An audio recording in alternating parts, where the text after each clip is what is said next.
புளிக்குழம்புக்கு தேவையான பச்சரிசி 1.5 ஸ்பூன்,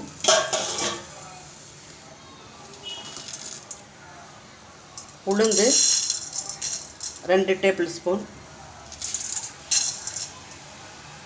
உளுந்து நம்ம அதிகமாக சேர்க்கறதுல கொஞ்சம் வாசம்.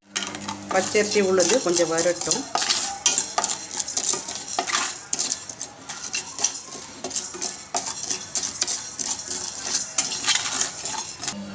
ரெண்டு டேபிள் ஸ்பூன் வெந்தயம் சேர்த்துக்கிறோம். மிளகு வந்து 1/2 டேபிள் ஸ்பூன் தான் போட்டிருக்கேன். கூடவே ஜீரகம் வந்து லாஸ்ட்டில் தான் சேர்த்துக்கணும், ஏன்னா கருக்கக்கூடாது. இப்போ நம்ம ஸ்டவ் ஆஃப் பண்ணிக்கிட்டு அதான் கடாயில் நம்ம எண்ணெய் ஊற்றிக்கலாம். கடுகு சேர்த்துக்கலாம்.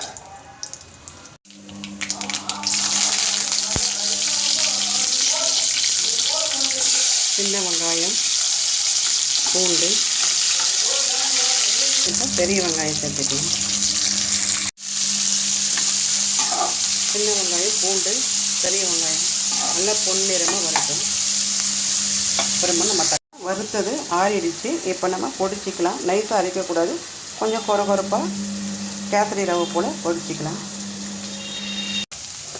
தக்காளினா பெரிய தக்காளி நல்லா பழுத்ததாக எடுத்துக்கலாம். இப்போ நம்ம புளி கரைச்சலை சேர்த்துக்கலாம்.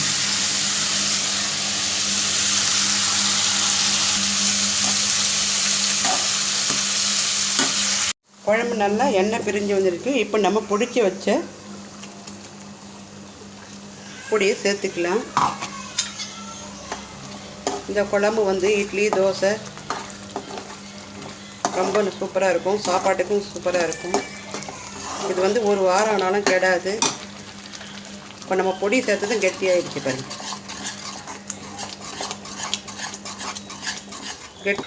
கொத்தமல்லி சேர்த்துக்குவோம். சூப்பராக இருக்குது பாருங்கள் பார்க்குறதுக்கு.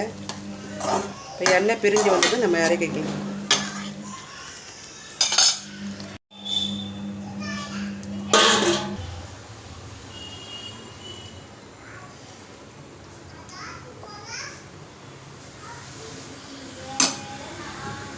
பரண்ட துவையல் வாங்க, ஆரோக்கியமான துவையலும் வெந்தய குழம்பும் வாங்க சாப்பிட்லாம்.